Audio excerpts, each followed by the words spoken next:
Okay, inshallah. In alhamdulillah, wa salat wa salamullah wa rasulullah.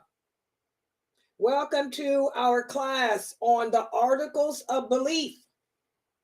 This is our new series on the Articles of Belief. And this is the book written by Sheikh Muhammad Saeed Atli. So for those of you who have not yet purchased this book, let me put it here. You want to go to www.adlionline.com and purchase this book written by Sheikh Muhammad Saeed Atli entitled The Articles of Belief. This book too needs to be a part of your Islamic library. You need to have the series, the trilogy of Sheikh Kareem Abu Zayd's, which includes Get to Know Your Lord and Diluting Wala Well Better Volume 1 and Volume 2. And you also want to have the book called Know Your Lord by Sheikh Muhammad Saeed Atli, and also this book, Articles of Belief, with it too. All of those books should be a part of the Islamic library for those of you Muslims here in the West.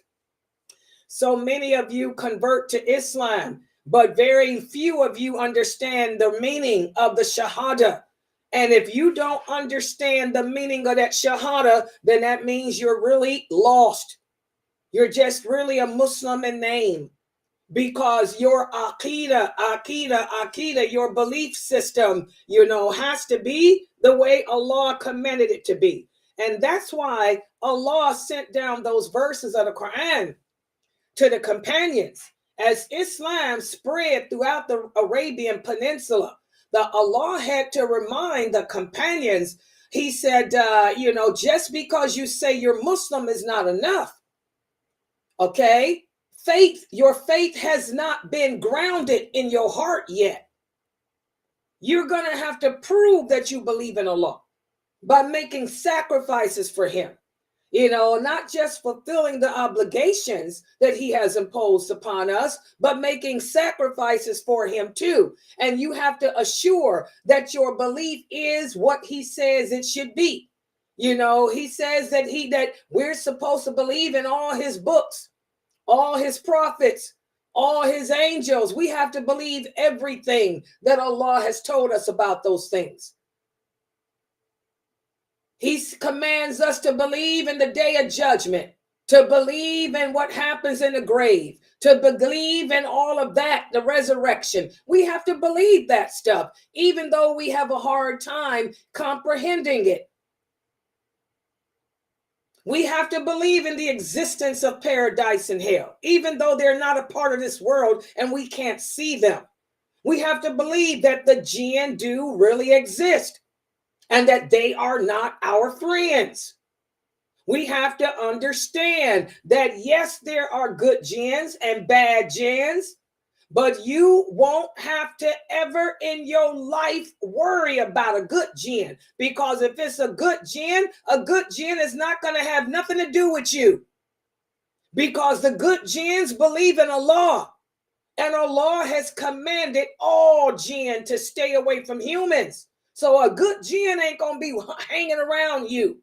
If you got any jinns hanging around you, they're from the awliya of shaitan, because the good ones will stay away from you, because the temptation to harm you is too great. Okay, so we have to believe everything. No, I got it right. Sheikh Kareem Abu Zayd has his book called Get to Know Your Lord. And Sheikh Atli has his book called Know Your Lord too. So you should have both of them as part of your library. We went over both of them, guys. Remember, we did Sheikh Atli's book entitled Get to Know Allah? That's the same. His book is not the same as Kareem's, but he got a book with the same name. All of those books should be a part of your library. We went over all of them. I've taught from all of them. Okay? Those should be a part of your library, because those are the books on Aqeedah. I've been teaching Aqeedah on the internet since 1986. But I've been teaching from the PowerPoint and notes of my teachers. Okay? Now you guys got books because Sheikh Atlee and Kareem Abu Zaid and them have translated a lot of the Arabic books have been translated into English for you. My teachers were Arabic. They did not speak English, but I had translators. Okay, well, now the books have been translated into English. So now you finally got books you can hold that I've been teaching for years. I've been teaching the Criterion. I've been teaching the Awliya of Allah, the Awliya Shaitan. I've been teaching about the soul. I've been teaching all this stuff, Wala wa better, brotherhood, sisterhood. I've been teaching this stuff since 86, but now you got books in addition to my PowerPoint. And so these are the books we've been going over for the past 2 years. So everybody should have the trilogy of Sheikh Kareem Abu Zaid. The first book of his collection was Get to Know Your Lord. The second was Diluting Wala Better. The third, that's volume 1. This is now we're doing Diluting Wala Better volume 2. And then also Sheikh Atlee's book called Get to Know Your Lord. Okay. And this book here, Articles of Belief. Those are 2 Aqeedah books that Sheikh Atlee wrote that I've taught and am teaching. Okay. So make sure you go to Atlee online and order this one, the Articles of Belief. And if you don't have the one called Get to Know Allah, order that too, because that's on his page too. All right. Okay. So we have to make sure that our belief system is correct. Otherwise, none of our good deeds are accepted. We talked about that in this class yesterday. What about this? Let me ask a question before I start, just to wake up the numbskulls in the Zoom room. Yeah, we got a bunch of numbskulls in there. They think I don't know that they ain't listening. They chit-chatting. Some of them watching the Andy Griffin show. Y'all don't think I didn't hear the Andy Griffin show playing in the background? What Andy Griffin got to do with you going to paradise? If anything, Andy Griffin might show you the way to hell. So, what do y'all think of this scenario? Abdullah, he goes to the mosque and prays all 5 of his prayers every day. He prays all 5 of his prayers at the masjid every day. He fasts the month of Ramadan. And in addition to that, he fasts 3 days out of every month. He also donates to Sunnahfollowers on a regular basis, plus he donates to his masjid on a regular basis. Y'all got all that? Also, he provides and he maintains his family as he's supposed to. Y'all got that? But Abdullah really believes that whenever he's having problems in his life, he can go to the grave of his dead grandfather, who was a scholar of the religion, and he can sit there and talk to him and ask his grandfather to guide him and give him advice on how to handle the problems in his life. What would you say about Brother Abdullah? Anybody? Well, his belief system is off. His Aqeedah is off. So any good deeds that he performs will not be accepted. And why do you say his belief system is off? Because he believes going to the grave and talking to dead people that they could actually hear him. And that's not the correct belief. Like, they are totally cut off. And only Allah knows about the unseen. And it's been already revealed that they're already in the barzakh. They're in a whole another dimension. So his Aqeedah is off. So his good deeds, giving to the masjid, Sunnah followers, that's not going to be accepted by Allah. Simple. What do you guys think about her answer? Thank you, Geechee, too. What do you guys think about her answer? I agree. Good job. That's it, guys. That's the truth. So all that charity, all those prayers, all that fasting is null and void. It's null and void. And we talked about that yesterday in this class. We gave you the dalil, the hadith. We gave you the verses of the Quran yesterday. That's why I'm telling you guys, make sure that you take screenshots of my PowerPoint, print them out, and then staple them together and then attach them to whatever page it is we're on in the book, because there's your dalil. You guys have the verses of the Quran where Allah says none of your good deeds will be accepted. Anyone who associates partners with him, anyone who disbelieves in him, anyone whose belief system is not as it should be, none of your good deeds are accepted. You're going to be that bankrupt man. That's why we have to be careful who we listen to. I was really shocked yesterday and kind of sad. There's one famous brother who's a good speaker here from out of America. He's also a graduate from the University of Medina. And he's got a PhD from Harvard and all that other stuff, the Kaffir schools too. I used to love this man. He used to teach on my website back in the early 2000s.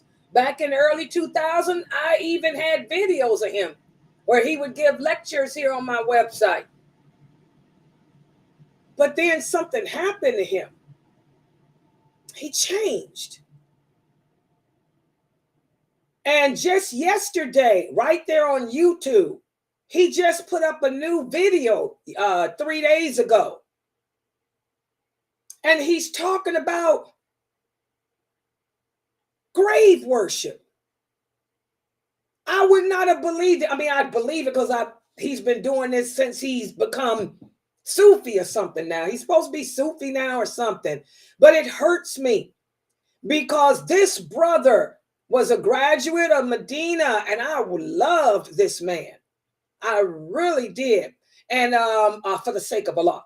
And subhanAllah, I used to love to listen to his lectures. I would play his lectures here at my website. He would come and do special lectures for us here. What happened? He knew the hadiths. That's what I like. Y'all know my thing is hadith. That he knew the history, the hadiths. Then he started saying that we can talk to the dead people. We can talk to the dead people. We can make dua as long as we understand that the person that we're talking to, cannot help us, but they can hear and advise us. I'm like, where did he get this? Oh my God, he knows better than that. Well, he got a video he just put out. I listened to 10 minutes of it and had to delete it because I can't believe he's went that way. He's actually talking to dead people in that new video he just put out. I don't get it.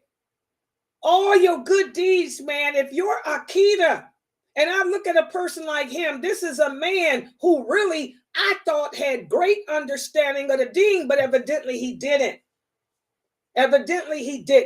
Because how can you have great understanding of the religion like that? How can you understand la ilaha illallah and then renege in it? Go back in it? Oh, no. He didn't have the understanding I thought he had. He just was a person that could memorize and speak well. And that's what the prophet was talking about. A lot of people can memorize and speak well, but has it hit their heart? If the information doesn't penetrate their heart, it's nothing. And it just hurts me that this brother is Sufi.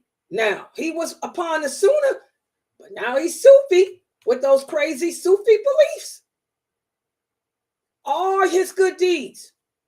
Because the Aqeedah is everything. Your belief system, it has to be the way Allah commanded it to be.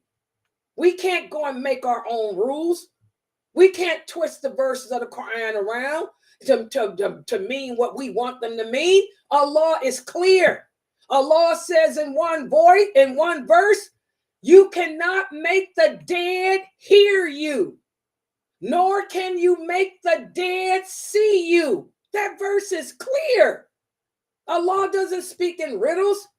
He says it. You cannot make the dead hear you, nor can you make the dead see you. So how can you call yourself a person of knowledge and tell the people that the dead can hear you, that the dead can see you when you go to their graves? I don't get it. Subhanallah. The Prophet Muhammad explains to us, as Sister Geechee said, when we die, we are in what's called El Barzakh. El Barzakh, what is that? It's a barrier. Allah places a barrier between this world and the next. So even if a person died and wanted to come back here to hear you or talk to you, they can't. It's impossible. There's a barrier, a reef that blocks that. They're no longer part of this world. The Prophet explains that they're not here. They're not a part of this world. They're in the other world. They can hear and see what's going on there, not here. Okay? But this brother, he just put a lecture out 3 days ago. He's famous. And he's talking about that. Talking to dead people. Asking the dead to make dua for the people in Palestine. What is he? What? I stopped the video. I was watching it on YouTube. I stopped it. When he started talking about dead people making dua for the people in Palestine, I had to let it go. And then now he done really went bazoo. That shows Shaitan can put his hands on any of us. Shaitan can turn a righteous man to a sinner. He can do it to him. He could do it to him. He could do it to any of us. You, me, any of us, if we allow it. Allah says in the Quran, the only one that can protect us against Shaitan is Allah. Is Allah. That's why as Muslims, we have to get in the habit of remembering Allah and calling upon him for help in our times of needs, because he's the only one that can protect us from falling like that brother has. Falling to the vows of Shaitan. And that brother has the knowledge. Not the understanding, evidently, but he's got the knowledge of the Quran. He got the knowledge of the Hadith, the knowledge of the history, the knowledge of the Arabic language even. But he doesn't have the understanding of any of it because he fell victim to Iblis. And that's what Iblis likes. That's what the big jinn called the Ifrit. And by the way, this is a question that one of my Bantus asked me about the jinn. You guys are all into this jinn stuff. You know, that's that African root stuff. Y'all need to get up out of that crap, okay? The worst jinn are the Ifrit. And they are the ones that come out at my grip and they walk the earth trying to take down. They ain't gonna waste their time on you. You're nobody. You just a peasant on this planet. The Ifrit, they try to attack men like this brother. They go after the real scholars. They go after the shuyukh, as y'all say. They go after the daya. They don't have their eye on you. You ain't nobody special or important to them. They let your personal jinn takes care of you. But the Ifrit, they try to take down people like that famous brother. And they got him. I would never believe it if I didn't hear what he said in that video yesterday. Ain't nobody got to write books about him. He already saying it openly. Subhanallah. They're happy. Iblis is happy because he took down a big one, a good one. All right. So Aqeedah is everything. It's everything. And that's why the Prophet Muhammad sallallahu alaihi wasallam would remind the companions to always check their faith. He would say, check your heart. Do a lot of self-evaluation to assure that your belief system is correct, and then be firm upon it. When the Prophet sallallahu alaihi wasallam told us of the days of fitan, which is what we're living in today, he told us when all the big trials and tribulations will occur, the one thing that will keep the people firm is their certainty of faith, your la ilaha illallah. Because the companions asked him, what should we do? Should we live to see the Mahdi and the Antichrist? What should we do if we live to see all these trials and tribulations? He says, it'll be your la ilaha illallah that keeps you firm. Those who truly believe that will survive it and get through it. Most of us are not firm in our la ilaha illallah. That's why I'm doing these classes. So today we're going to pick up where we left off. Yesterday, we spoke about the importance of having the correct belief system, the word Aqeedah. Aqeedah means what? What does Aqeedah mean? Your belief system. Our belief system. Belief system. Exactly. Aqeedah means belief system. And what does the word Muslim mean in English? One who submits to Allah. Exactly. I'm a Muslim. You should be proud of that name, not any other name. Muslim means I am one, a person that submits to Allah. And what is the meaning of Islam? Does Islam mean peace? Does Islam mean peace? No. What does Islam mean? Total submission. Exactly. I don't want to hear this Islam mean peace crap.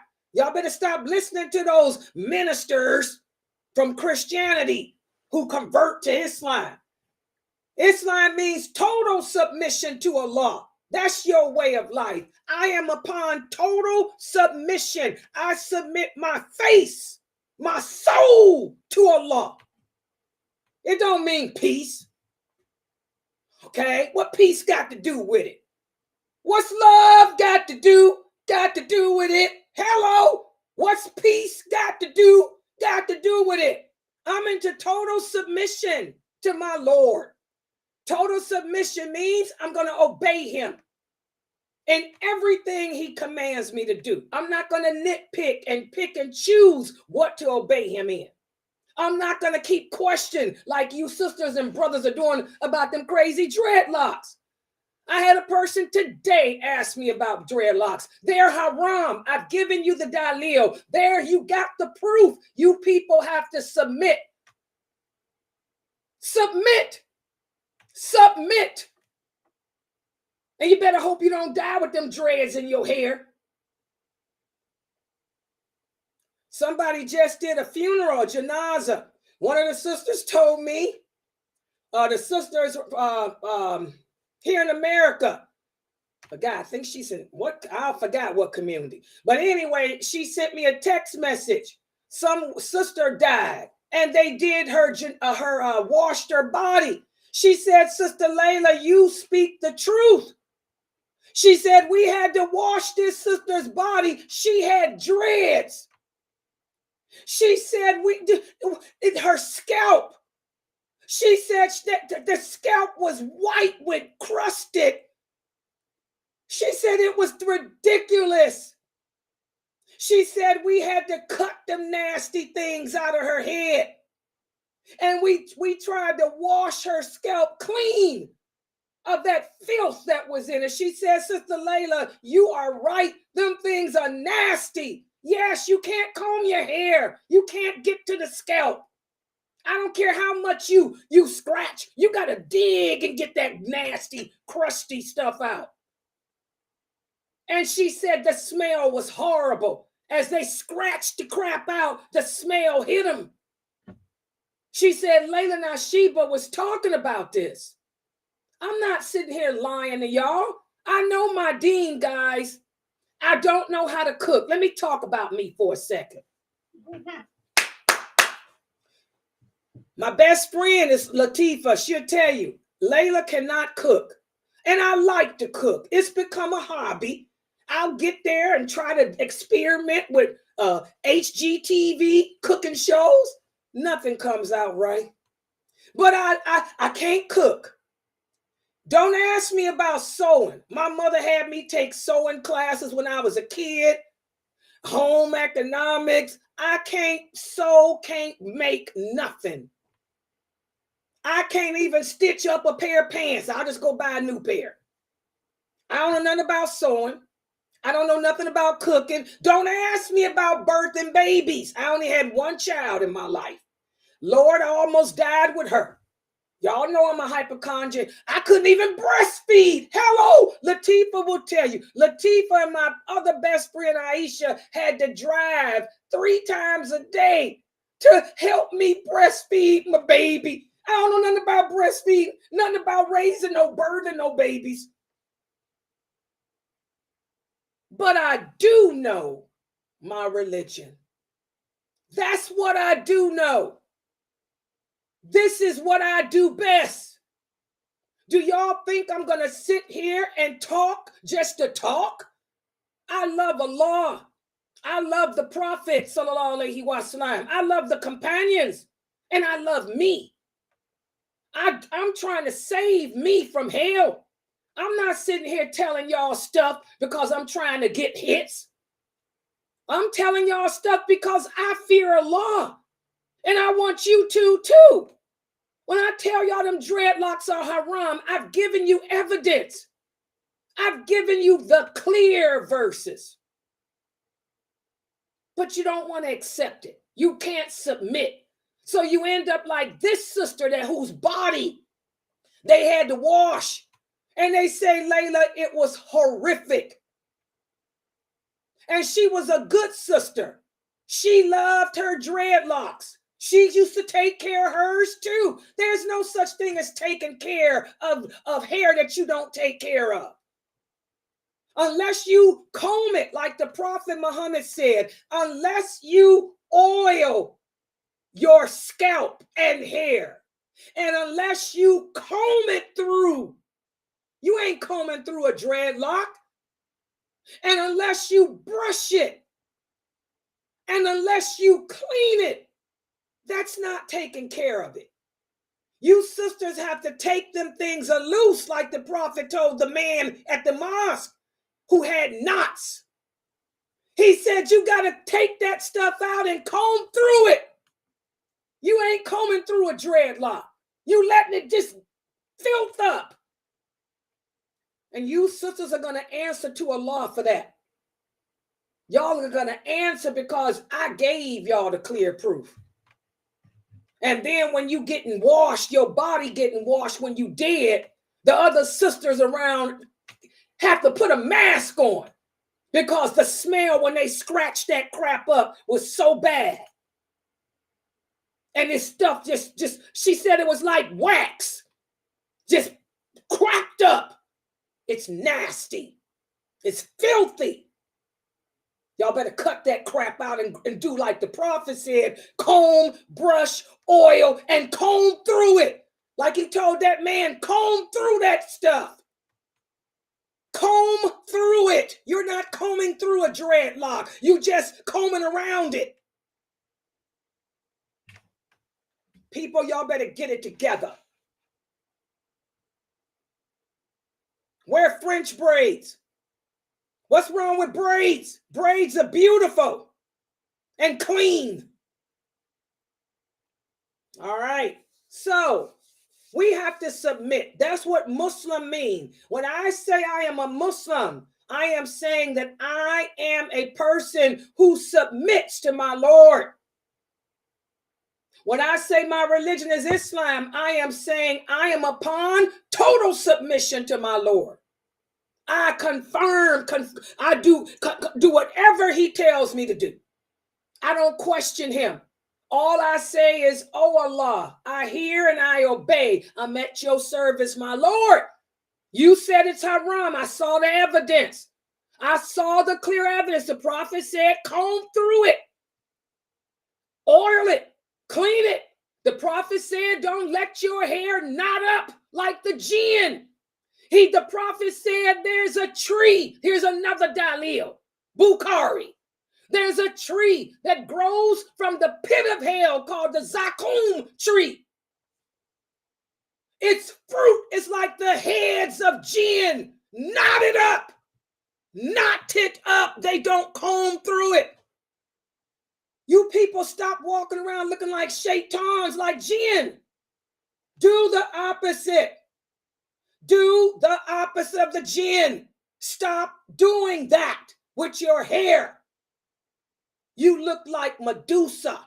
You look like the Zakum tree that grows out of hell. That's what the prophet said. Dreads ain't new. That stuff's been around since Allah made Adam and Eve. It's a sign of triflingness. The Vikings used to let their hair knot up too. They didn't want to comb their hair either. They were lazy and trifling. The heirs would let their hair knot up. Lazy, trifling. Lazy people do that. Allah hates ugliness. He hates laziness. He hates triflingness. He loves beauty. Make yourself beautiful for your Lord, sisters. I make sure I look nice every day. I don't have a husband. I ain't doing it for a man.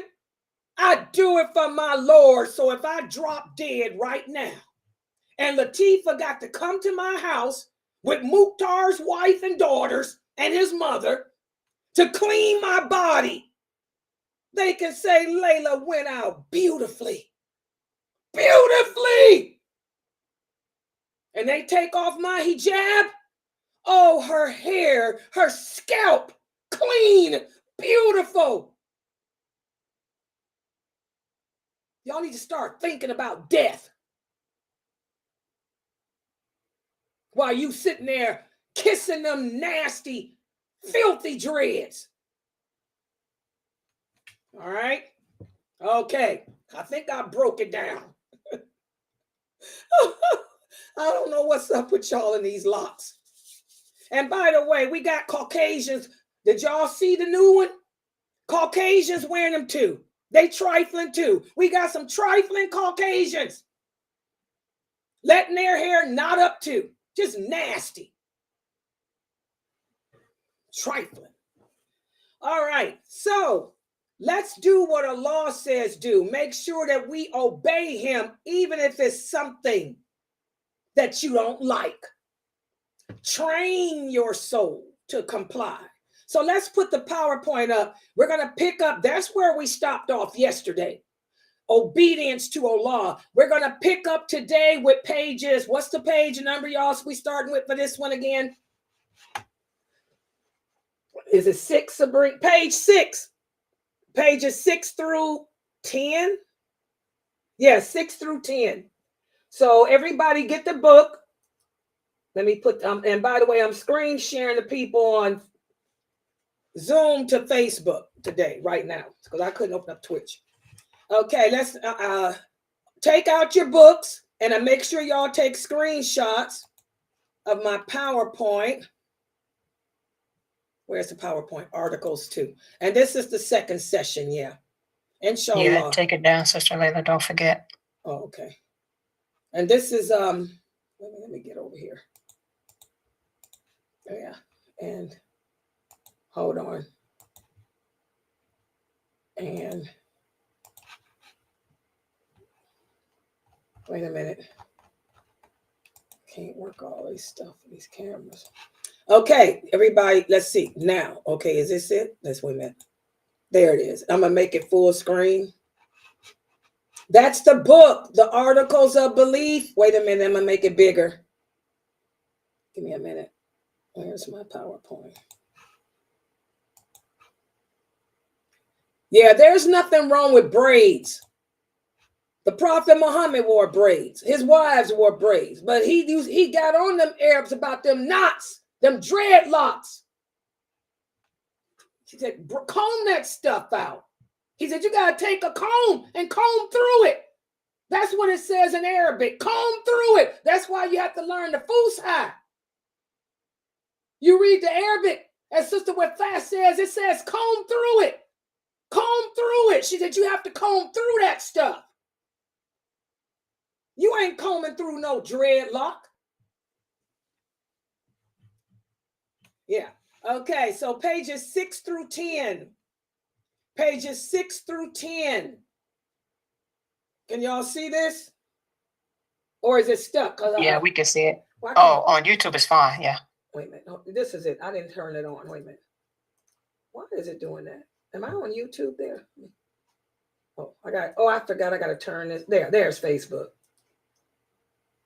Y'all see it now? Okay.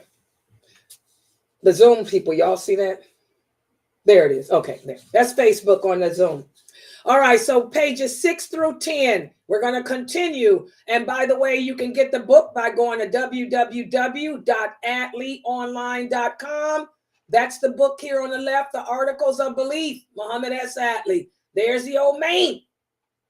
Yeah, he done took off 30 years now. He done went backwards in time. He got dark hair and dark beard now, but that's the old man.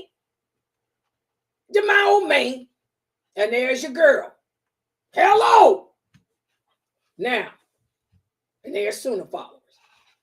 Let's get started. Oh, take a screenshot with your phone. Okay, now here we go. All right. As Sheikh Atlee starts off here, he says the Prophet Sallallahu Alaihi Wasallam and his companions and those who came after them, followed by those who came after them. And you see how this goes hand in hand with what we're learning in Walla Wa Better with Kareem Abu Zayd's book. The Prophet Sallallahu Alaihi Wasallam and his companions and those who came after them, followed by those who came after them. They are the best generations that ever existed. Allah tells us this in the Quran. So, whenever we call ourselves teaching the correct belief system today, it should be that. It should be the belief system that the Prophet and his companions had. And also, this was also the belief system that the 4 Imams had. Imam Ahmed, Imam Hanafi, Malik, Shafi. They were upon this belief system too. This is also the belief system that Imam Muslim and Imam Bukhari had. And by the way, Imam Muslim was the student of Imam Bukhari, just as the 4 Imams were students of the companions, of the 3rd generation of companions. Okay? This is also the correct belief system that Imam Ibn Taymiyyah and Ibn Qayyim had. And just to let you guys know, Ibn Taymiyyah was the teacher. He was Ibn Qayyim's teacher. Okay? This is also the belief system that Imam Abdul Wahhab had as well. So when you hear people talk about the early scholars, these are the people they're addressing. They're addressing the 4 Imams. They're addressing the scholars of Hadith, Imam Bukhari, Muslim. They're addressing Ibn Qayyim and Ibn Taymiyyah, and also Sufyan al-Thawri. All of these are the early scholars. They all followed the companions of the Prophet Sallallahu Alaihi Wasallam in regards to their ideology and methodology of this religion. That's a little bit of history for y'all. Now, a good daya, a good teacher who knows their stuff doesn't have to go further than those original companions. And that's lailanasheeba. Y'all notice I never tell y'all what Ibn Taymiyyah said or what Sufyan said or what. I always stick with Abu Bakr and those original companions because they covered everything. They covered everything. They didn't leave anything out. I don't have to go see what Ibn Taymiyyah said. I don't have to see what Sufyan al-Thawri said. Imam Bukhari and Imam Muslim did the hard work for us. They put all the sayings together in those two authentic collections. But I don't go no further than that. Okay? And our Prophet sallallahu alaihi wasallam told us this wonderful hadith. He told us that a group from this nation there will always be a group of righteous believers from this nation who will remain firm upon the correct belief system until the day of judgment. What does that mean? He talked about how one of the signs of the last hour is that Islam will become strange and distorted. The people will abandon his sunnah. They'll abandon the hadiths. And instead, they will take fatwa from their scholars and allow them to change the religion. He said, but don't fret. There will always be at least a handful who will always remain firm. And this is so true. Even today, living here in America, subhanallah, there's so many people calling themselves teaching Islam, calling themselves scholars, sheikh, mufti, and all this other stuff. 97% of these people are twisted, man. Twisted. Ain't but a handful that I would even think to listen to. Ain't but a handful that I know what they talking about. Most of them, you listen to them and you can pick out their mistakes, their error in 5 minutes. So that's why I tell y'all, don't be duped by the internet. Don't be duped by all these people on YouTube talking about Islam. You better find one teacher. That's all you need. One teacher who is qualified and true upon Sirat al-Mustaqim, and you better hold on to him. You better cling to him like I cling to Sheikh Morsi. You better cling to him because when he or she dies, their knowledge and understanding goes with them. And stop hopping around these YouTube channels, getting confused by these ruwaybidah like you guys are doing. Because that's what we have, ruwaybidah. Okay? So the Prophet told us that Islam will become strange, the Sunnah forgotten, the Sunnah abandoned, but there will always be at least a handful that will try to keep it going. They will not give it up because of the innovation around them. Like you people are doing with these birthdays. That's innovation. Celebrating your birthday. Participating in non-Muslim holidays. Your allegiance distorted. Doing gender reveal parties. That's another innovation. We got Aqeedah. Why would you leave an Aqeedah for a gender reveal party? Well, that handful of believers will not give up the true Islam. And they could care less how many people listen to them, how many people follow them. You look at those people, they may have 20 people watching their stream. Just 20 people. Whereas the ruwaybidah got 1 million. But those true believers don't care. All they hope is that their message will at least touch the heart of one person. And they will remain upon that way. And they will be the ones to fight against the Antichrist when he comes. So the Prophet Muhammad told us all this. You know, the people upon a correct belief system are few. That's why I tell my students, don't concern yourself with what other Muslims are doing.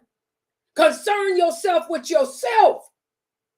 If that means you're the only one, like this person here, you're the only one in the crowd upon Sirat al-Mustaqim, then alhamdulillah, stand firm. Don't care what beat these other ones are walking to. Okay? And the people who are upon the truth, as Sheikh Muhammad Saeed Atlee is saying here, we're not worried about the deviation and innovation. We're not worried about the separation of the groups because the prophet told us it's going to happen. And that brother, y'all remember one of the brothers used to come here. He left because I told him that his wife is a kafir, which she is. She's a Christian. She's a kafir. Allah said she is. Remember I told him he was misunderstanding the meaning of that hadith? Well, check it out. Sheikh Atlee put it here. The Prophet sallallahu alaihi wasallam said, the Jews will divide into 71 sets. One of them will be in paradise. The other 70 in hell. The Christians will divide into 72 sets. 71 of them will be in hell and one in paradise. The prophet said, my nation will divide into 73 sets. One in paradise, the other 72 in hell. He said that one group of my nation that will be in paradise is the one that stays upon my way, the traditional Islam. Now, for the brother that was here and left, let's talk about the Jews and Christians. The prophet also explained in another hadith that the one group of Christians and the one group of Jews that will be in paradise are those who were with their prophets. That's why you have to learn the hadith, Aqeedah. Those people that were with Jesus, they are that 1%. Those people that were with Moses, they are that 1%. He's not talking about the Christians today. Anybody that's not Muslim today, anyone who dies upon a way other than Islam, it'll never be accepted. Allah explains that. This is why I tell you guys, you cannot read a hadith and then think you understand it. You have to ask the people of knowledge. How do I know this meaning? Because I asked the people of knowledge over 30 years ago, and it was broken down and explained to me. That one set of Christians, that one set of Jews were the ones who were with their prophet, obeying their prophet in what he commanded. So those people that were with Jesus, those who were with Moses when they were living, they will be in paradise because guess what? They were Muslim. Jesus was Muslim. Moses was Muslim. And they taught Islam, and their companions who followed them were Muslim too. Allah says that in the Quran too. Allah says that. Okay? Also, we see that the road to Allah is only one. It's not 2, 3, or 4. The way to Allah is through the Quran and the Hadiths, with the understanding of those companions, not the understanding of your mufti, of your sheikh of today, or even the 4 imams. You have to have the understanding of those original companions, the first 3 generations. And you have to know the hierarchy. You have to know who was the top. The top one is Abu Bakr. The Prophet Muhammad sallallahu alaihi wasallam said Abu Bakr is the best of this nation. He will be the first one to enter paradise after me. Umar is the second best of this nation. He will be the second one to enter paradise after me. Uthman was the third best. He'll be the third to enter after me. And then Ali. And then it goes on and on. You have to know the hierarchy, guys. If Abu Bakr speaks, everybody else shut up. We don't take the view of Umar over Abu Bakr. If Aisha radiallahu anha speaks about women issues, Ibn Masud can go somewhere and sit down because she knows better than him on women issues and family because she lived with the Prophet. If Ibn Masud and Abu Hurairah speak, Hassan al-Basri can go sit down because Hassan al-Basri was a third generation, not the original. If Abu Sufyan speak, Muawiyah speak, the rest of them go sit down that came after him. Y'all get it?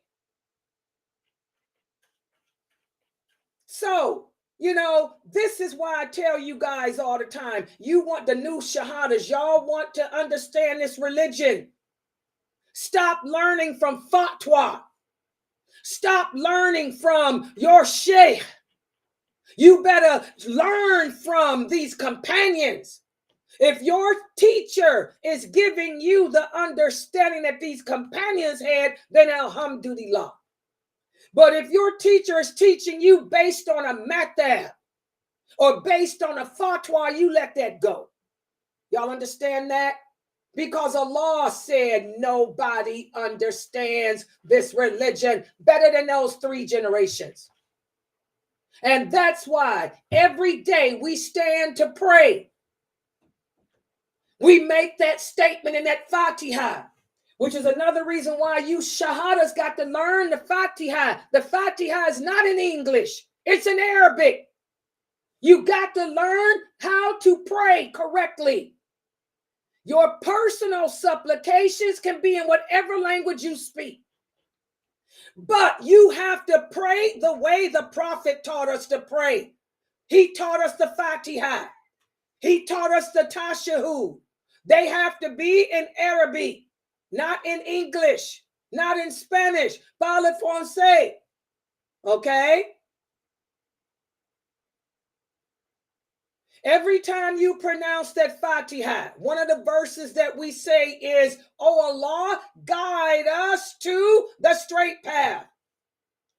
Ihdina siratal mustaqim. That's the Fatiha.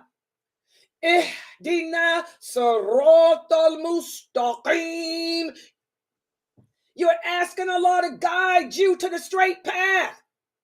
There's only one path to Allah. There's not 2 paths. There's not 3. 1. That's the way of the companions. That's the way of the Salaf. Y'all understand that? That's my way. That's Dr. Jamali's way. That is Sheikh Atli's way. That is Sheikh Morsi's way. That is Kareem Abu Zaid's way. Only one way. Siratal mustaqim. That's it. Ain't no other way. Ain't no other way nobody can show you to get to paradise. Also, the Prophet sallallahu alaihi wasallam said all of them will be in hell except one group. One group. This is the dalil that the Christians and the Jews that do enter paradise, they're all one group. They're Muslim. When he said all will be in hell except one group, the companion said, and what group is that? He said, those who are upon that which I and you, my companions, are upon. And that's what Jesus and Moses and them were upon too, guys. And Abraham and Noah and Ismail and Solomon and David and Bilqis. Y'all understand that? Traditional Islam. What is traditional Islam? It's what the Prophet Muhammad sallallahu alaihi wasallam came with. And it's practiced the way his companions practiced it. And the way Abu Bakr and the first 4 caliphs practiced it. That's the correct Islam. That's the saved sect. The saved sect. You hear a lot of people claim that they are of the saved sect. A lot of Salafis say that. A lot of these Salafi brothers y'all listen to on YouTube. Oh, we're the saved sect. Oh, really? No, you ain't. How can you call yourself the saved sect when you only take from your sheikh? You're not practicing Islam the way the companions did. Your understanding ain't like theirs. The companions said a woman doesn't have to cover her face. The companions said there's nothing wrong with a woman wearing makeup. The companions said there's nothing wrong with a woman showing her jewelry either. The companions said a woman can wear any color she wants to. So how dare you call yourself the saved sect? You ain't the saved sect because your understanding, until your understanding of Islam is what the companions were upon, you are not the saved sect. Y'all understand that? How can you call yourself Salafi and the saved sect when you are making fatwas that contradict Aisha? Aisha, the mother of the believers. Aisha, the woman of fiqh. Aisha, the one who handled all women's issues. And she said a woman ain't got to cover her face. She said a woman can show and wear her makeup. She said a woman can show her jewelry too. So how dare you say that you are of the saved sect when you're contradicting Aisha, the mother of the believer? Aqeedah, she was one of the original companions. She said that we never wore dark colors, ever, unless we were mourning someone. And then we would remove our makeup. When we were done mourning, then we put on our colors, put on our kohol, and go about our business. How can you say that you are of the saved sect, Aki, when you are making fatwas that contradict Aqeedah, who was one of the originals, who's one of the 70 that will enter paradise? Your understanding ain't like hers. It ain't like Aisha. It ain't like Ibn Umar. What did Ibn Umar say about masturbation? Let's talk about it. What did Ibn Umar say about masturbation? Ibn Umar said masturbation is nothing except rubbing your own body part. And it's better than fornication. How can you call yourself the saved sect when you contradict him? What about Ibn Umar? Ibn Umar said masturbation ain't nothing but releasing your own water. How can it be haram? So you brothers got to stop calling yourselves the saved sect. The saved sect does not contradict those companions. The saved sect goes and sit they behind down and try to get the understanding those companions had. And they make a lot of dua, asking Allah to change their crooked soul and make their crooked soul conform to like those companions did. Y'all understand that? So I'm telling you, as my students, be careful of these famous brothers that y'all listening to. You in love with that brother because you think he look good. That brother gonna take you down a path other than Sirat al-Mustaqim. That brother you in love with because he look good and sound good, he telling you that you can't be beautiful. He telling you that you can't be seen, that you're invisible. Aisha was never invisible. None of them female companions were. You women better stop getting it twisted. Talk is cheap. If I got to keep telling you that I'm of the saved set, that should tell you I ain't. Because you should be able to look at my actions, look at my behavior, listen to what I say and how I back it up. That should tell you if I am of the saved set or not. I don't have to mention the word Salafi ever, and I don't. I don't have to ever say I'm of the saved set. You can tell by my behavior, my actions, my dawah. You women better get it together. And you brothers too. Stop sitting up pretending to be what you ain't. You brothers are so far away from the saved set, it ain't funny. You're so erratical. You're so fanatical. The companions wouldn't, if they were living today, they'd probably execute you. Especially Umar. Subhanallah. Yeah, I got a lot to say about that. So therefore, it's incumbent upon all of us, women and men, to struggle, search, and ask. When people come to you telling you stuff about this religion, ask yourself, is this what the Prophet Muhammad believed? Is this what the companions understood? Can you tell me, did Aisha say that I can't wear makeup? Did the companions say masturbation was haram? Did they?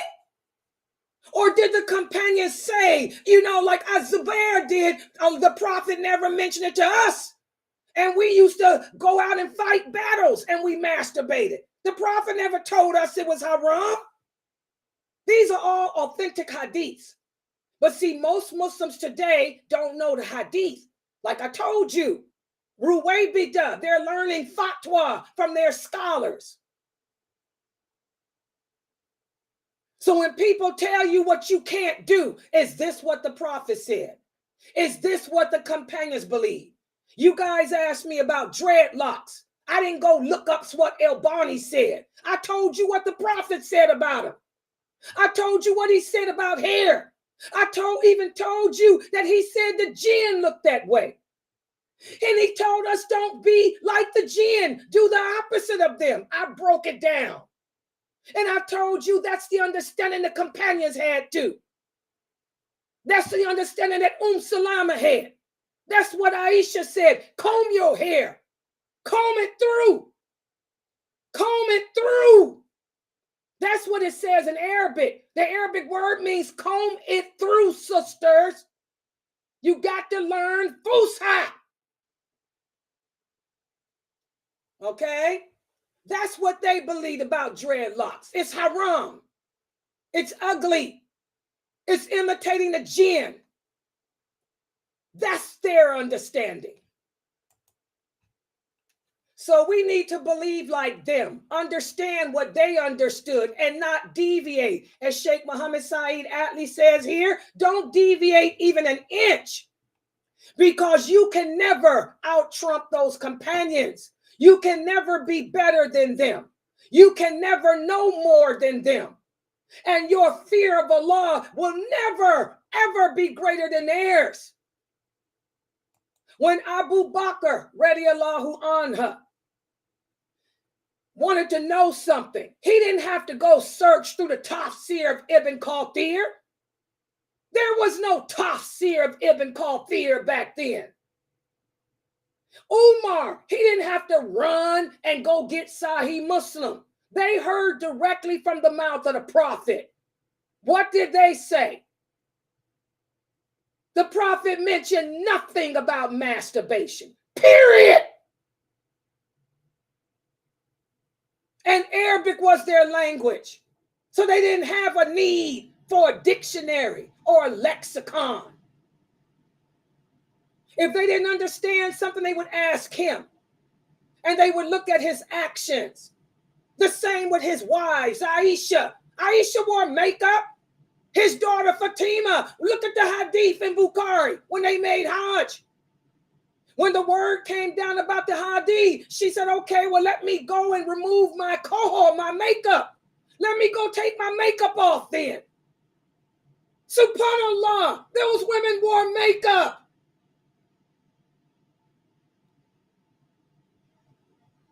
But you think you know this thing better than them. You think the religion has changed.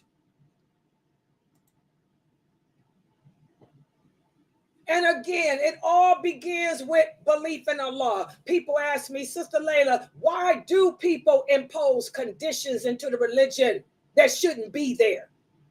It's because they don't fear Allah. Why do people make things haram that Allah didn't make haram? It's because they have no fear of Allah. When they took Shahada, or when they were growing up, their parents didn't teach them the importance of believing in Allah and fearing his punishment. Instead, their parents focused on other stuff. You got to teach the people about Allah first and foremost, guys. Then comes the prayer. Then comes the other stuff. Okay? As Muslims, we believe in Allah. We believe in his angels, his books, his messengers, the day of judgment, and Allah's decree. We believe that Allah is the Lord, the King, the Creator, the nourisher of all things, including you and me. Everything in existence depends upon Allah. We believe that Allah and only He alone created all things. We believe that Allah is the deity and God worthy of worship, and there is no other deity besides him. All other deities are nothing but falsehood. We also believe in all of the names and attributes of Allah. We believe in his oneness. We believe in that he is one in his actions. We believe in his essence. Allah cannot be matched. Allah cannot be rivaled. Allah can never have a partner. There's nothing like him. Period. Dot. That's the belief of the Muslim. But these people weren't taught that. When they took Shahada, they didn't have a person to teach them those things. Listen to what Allah says in the interpretation of the meaning. Allah, there is no God but He. He's the living, the self-subsisting, the eternal. No sleep can ever take him, nor slumber. His are all things in the heavens and on earth. Who is there that can intercede in his presence unless he allows it? He knows what appears to all his creatures before, after, and behind them. Nor shall they compass anything of his knowledge except what he wills.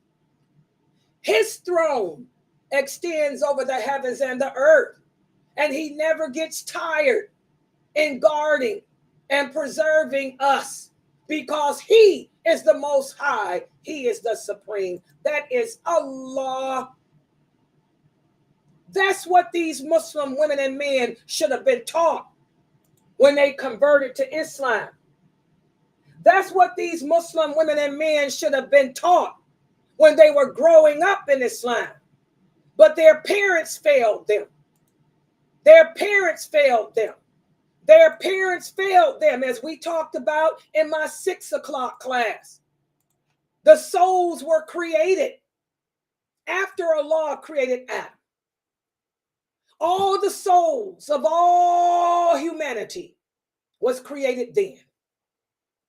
And the souls were in submission to Allah.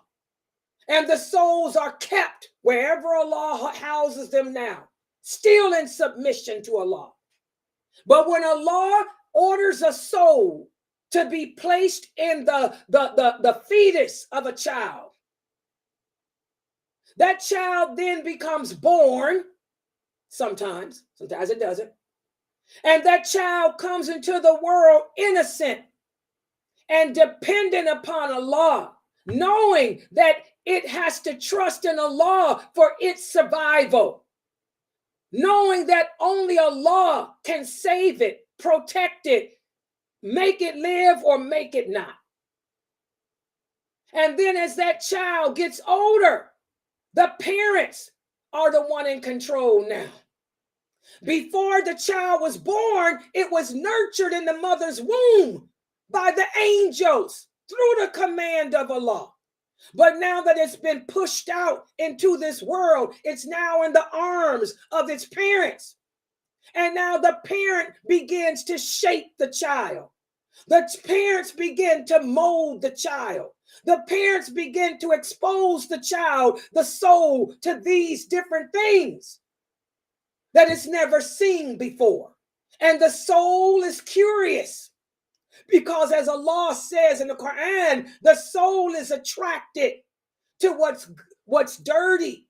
The soul is attracted to what's bad because it's different than what it was exposed to up there with Allah. So the parents have everything to do with whether or not that soul stays in submission to Allah or not. Because when that child reaches puberty, Allah attaches a jinn to it. And that's when free will enters. Free will is the trust that those souls took on when Allah created them. And now that that soul has that free will, it's going to make its own choices. Whereas when it was up there with Allah, it was all in submission. Didn't have to make choices. Now it has to. Either it's going to choose to fulfill its purpose, or it's going to choose to not. But it's all in how those parents motivated it, molded it, shaped it. Y'all understand that hadith? That's why the prophet said every human being is born in the fitra, born innocent, in submission to Allah. It's the parents that either keep it that way and make it grow even more or turn it into something else. So when that free will hits it, it'll either make the choice to fulfill its destiny, or it'll make the choice to not fulfill it the way Allah said to fulfill it. Y'all understand? This is hadith. This is aqeedah. This is aqeedah, aqeedah, aqeedah. Y'all understand that? All right. So, the save set. Just because you say you are the save set. You making fool to people, but not the people of knowledge. The save set follows the way of the Prophet Muhammad and those companions with their understanding, not some fatwa. Don't you dare tell me something's haram and you can't show me the clear dalil. And because I'm going to ask you, well, what did the companions say? And the companions had a lot to say about all things. I already know what they said. Maybe you don't know, but I do. All right, I'm going to stop right here. Subhanaka Allahumma wa bihamdika ashhadu an la ilaha illa anta astaghfiruka wa atubu ilayk. Next week, this class is only held on Saturdays and Sundays. Next Saturday, we'll pick up from where we stopped off. And again, I'll post up the pages like I did today. So are there any questions or comments? If there are, go ahead and type them, inshallah. Questions or comments?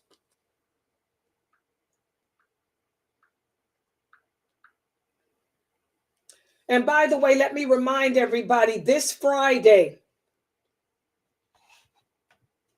no, it's not, Brother Hussein. Do you know what does the word fatwa mean? Fatwa is an Arabic word that means verdict. A lot of people do not give you answers based on Quran and Sunnah. Like the Prophet Muhammad, I'm going to quote the hadith to y'all. This is what the Prophet Muhammad said, Sister Hussein. The Prophet Sallallahu Alaihi Wasallam said, there will appear amongst you many people who will be able to recite the Quran beautifully, but they'll never understand what they're saying because they won't know my hadiths. They will issue fatwa, which means Islamic verdicts that go against what Allah said. This hadith is Sahih Bukhari. They will issue fatwa that goes against what Allah said, that goes against what I said. And they will make things lawful that Allah did not make lawful. They will make things haram that Allah did not make haram. The Prophet said, beware of these people. So I'm here to tell you guys, every fatwa is not based on Quran and Sunnah. If it was, then they would be able to show you the Quran and Sunnah. The fatwa about masturbation, that ain't based on the Quran and Sunnah, because there's no verse in the Quran that says it's haram, nor is there any authentic hadith from the Prophet that says it's haram. But I can tell you the understanding of the companions, they all said it ain't haram. So that's a great example. I don't want you guys to be twisted and think that you can go on the internet and pull a fatwa and it's correct. Most of these fatwas are not based on Quran and Sunnah. Like the Prophet Muhammad said, we have deviated away from that. So you all have to be careful. Islam ain't based on a fatwa. The Prophet sallallahu alaihi wasallam said Islam is only based on two sources. What are the sources? What are the sources, my students? What are the sources of Islam, my students? Quran and Hadith. Exactly. Islam ain't based on no fatwa anyway. It's based on either what Allah said or what the Prophet said, period. So if y'all on the internet trying to learn your deen off some website, well, fatwa, if it ain't based on what Allah and the Prophet said, it ain't accurate anyway. Y'all understand? All right, next question.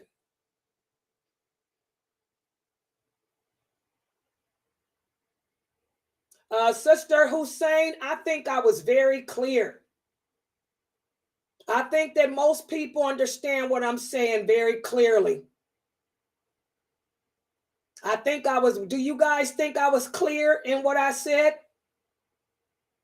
Did I say anything about people? Did I make the statement, everyone who is giving verdict is giving wrongly? Did that come out of my mouth, people? No. Okay, so I think Miss Hussein, I think you're misinformed because I didn't make that statement. I think I was very clear. My English is great. I use grassroots English and I explained it clearly. All right.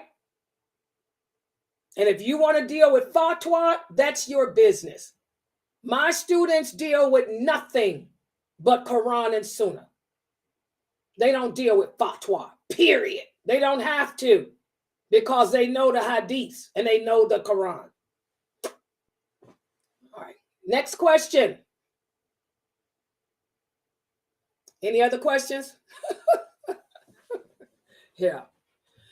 Yeah, so y'all stick away from that crap. Y'all stay away from that. And also, just to remind everybody, on this Friday, inshallah, this Friday for my Q&A, my Call In and Ask Sister Layla live show, I'm going to, inshallah, have Sheikh Morsi here. All right. And Sheikh Morsi is going to be popping in and out to answer questions about Islam too. And that's going to be this Friday, inshallah, from 9 to 11. And also, I want to remind everybody to please mark it on your calendar for February 2nd. For February 2nd, I'm going to have a special Q&A with Dr. Ibrahim Jamali and Brother Muhammad Ziada. And we will be discussing the dangers of social media, how so many of this nation have fallen victim to social media. Okay, that's February 2nd.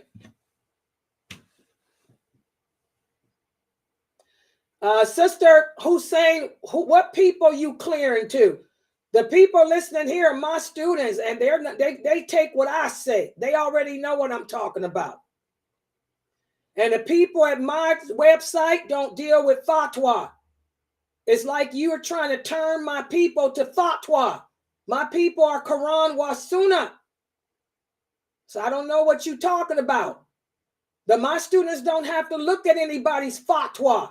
They already know what Allah says. They already know what the Prophet says. What do you need a fatwa for when you know what Allah says?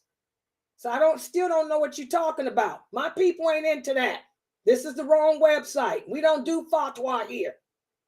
We don't follow no imam either. All right. Okay, Sister Zahara, what's your question? I don't know what you mean by El Ula. Oh, I was just asking because I saw a video. What is that? I don't know what El Ula is. It's a city in Saudi Arabia. They were saying that it's forbidden for Muslims to go to, but I see Saudi Arabia. That stuff ain't got nothing to do with Islam, so I don't know. Okay, because they were saying something about like the caliphates and the prophet after he died, and I don't understand it. Stop watching stuff like that. Ain't got nothing to do with Islam. Okay. Saudi Arabia is a country. And I keep telling y'all to stay away from all that stuff about Saudi Arabia. As any of the scholars on this website would tell you, Saudi Arabia got a lot of issues right now. So why are you watching anything about them anyway? Leave that stuff alone. Their government got a lot of problems. Like I told you, we got a lot of scholars who have been killed and missing. We don't know where they are. So stay off of that YouTube crap about Saudi Arabia. There's a lot of crazy stuff going on in the world right now, but that ain't got nothing to do with religion anyway. Okay. Okay, because they were making it a religious thing, so I was just like confused because I was like, it looks like a nice place to go to, but I don't know why it was forbidden. They were saying it's forbidden for Muslims to go to. It's probably politics. Stay away from politics. In Saudi Arabia, a woman can't go to the bank unless she stands in the back of the line too. That ain't got nothing to do with religion. Saudi Arabia got a lot of laws and rules that you might find very strange.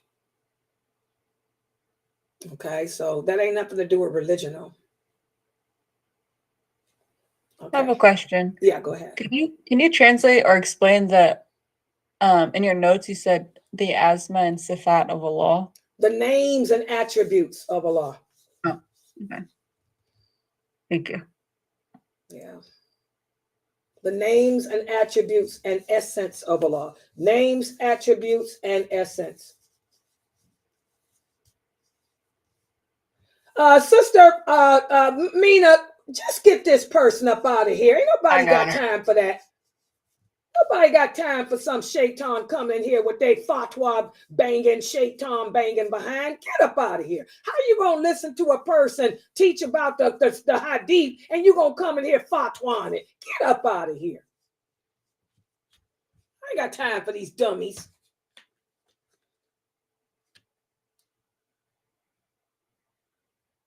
She would never demean a fatwa. This is one of the signs of the last hour, guys. Y'all see what this idiot type? This is what we call the ruwaybidah. That's the hadith. The prophet said there will appear amongst you the ruwaybidah. Who are they? They will issue fatwas that go against everything that I say. Here's a ruwaybidah. Get this idiot up out of here. I ain't got time for them. You stinking idiot. That makes me mad.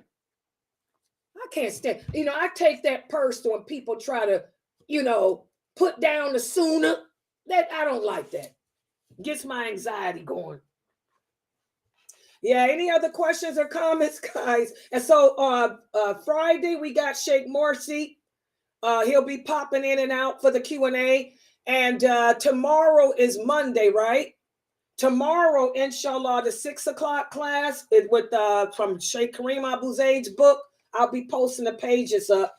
And then we got Heroines of Islam, my series on the heroines. And I forgot which one I'm doing. Who did I do this week?